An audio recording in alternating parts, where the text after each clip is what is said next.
एक बुढ़िया थी, उसका एक ही बेटा था। वह हमेशा यही सपने देखती थी कि उसके बेटे का विवाह होगा तो बेटा और बहू दोनों मिलकर उसकी बहुत सेवा करेंगे और उसे घर का भी काम नहीं करना पड़ेगा। धीरे धीरे वह दादी बन जाएगी और उसका घर स्वर्ग बन जाएगा। आखिर वह दिन भी आ गया जब बुढ़िया के बेटे का विवाह बड़ी धूमधाम से हुआ। वह दादी भी बन गई, लेकिन संयोग से उसका कोई भी सपना पूरा नहीं हुआ। बुढ़िया का बेटा तो सुबह काम पर चला जाता और पोता स्कूल चला जाता, तब बहू उसके साथ बहुत बुरा व्यवहार करती। बहू बुढ़िया से घर में झाड़ू लगवाती, झूठे बर्तन साफ करवाती और टूटे फूटे बर्तनों में उसे भोजन देती। शुरू में तो बहू अपने पति और बेटे के पीछे ही बुढ़िया से झगड़ती थी, लेकिन धीरे धीरे वह अपने पति के सामने भी बुढ़िया का अपमान करने लगी। एक दिन टूटे बर्तनों में बुढ़िया को भोजन करते देखकर उसके बेटे को बहुत दुख हुआ। उसने अपनी मां का पक्ष लेते हुए अपनी पत्नी को बहुत डांटा। पति पत्नी दोनों में बहुत कहासुनी हो गई। धीरे धीरे बुढ़िया के बेटे ने भी पत्नी का विरोध करना छोड़ दिया। धीरे धीरे पोता बड़ा होने लगा तो वह अपनी मां का विरोध करने लगा। वह अपनी दादी से बहुत प्यार करता था।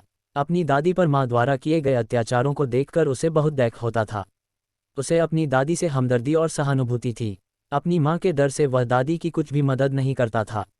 धीरे धीरे पोता बड़ा हो गया और उसका विवाह भी हो गया। पोते की नई बहू छिप छिप कर अपनी दादी सास पर होते अत्याचारों को चुपचाप देखती रहती थी। लेकिन पतोहू को बुढ़ापे में दादी सास से काम करवाना जरा भी अच्छा नहीं लगता था। जब कभी पतोहू बुढ़िया की काम करने में मदद करती तो उसकी सास उसे खूब डांटती। पतोहू जब कभी दादी सास को रोते हुए देखती तो उसे बहुत दुख होता था। एक बार बुढ़िया बीमार पड़ गई और परलोक सिधार गई। अब बुढ़िया की बहू पतोहू से ही घर का सारा काम कराती और उसके साथ अभद्र व्यवहार करती। जब पतोहू ने देखा कि उसकी सास दादी सास की तरह ही उस पर भी अत्याचार कर रही है तो उसने बदला लेने की ठान ली।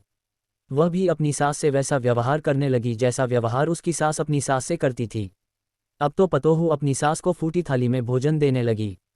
ये देखकर उसके पति और ससुर ने बहुत विरोध किया।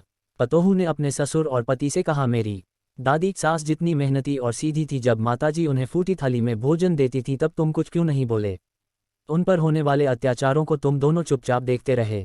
तब क्या तुम्हारे मुख पर ताला पड़ गया था? यदि किसी ने माताजी की पैरवी की तो मुझसे बुरा कोई ना होगा। पतोहू की बातें सुनकर उसका पति और ससुर कुछ नहीं बोले। उन्होंने भी उसका विरोध करना छोड़ दिया। ससुर को अपनी पत्नी के साथ अभद्र व्यवहार देखकर बहुत गुस्सा भी आता था। जब ससुर पतोहू को डांटने लगे तो वह उनके साथ भी अभद्र व्यवहार करने लगी। सास ससुर अकेले में बैठकर अपने सुख दुख की बातें करते और यही सोचते थे कि जैसा करोगे वैसा भरोगे।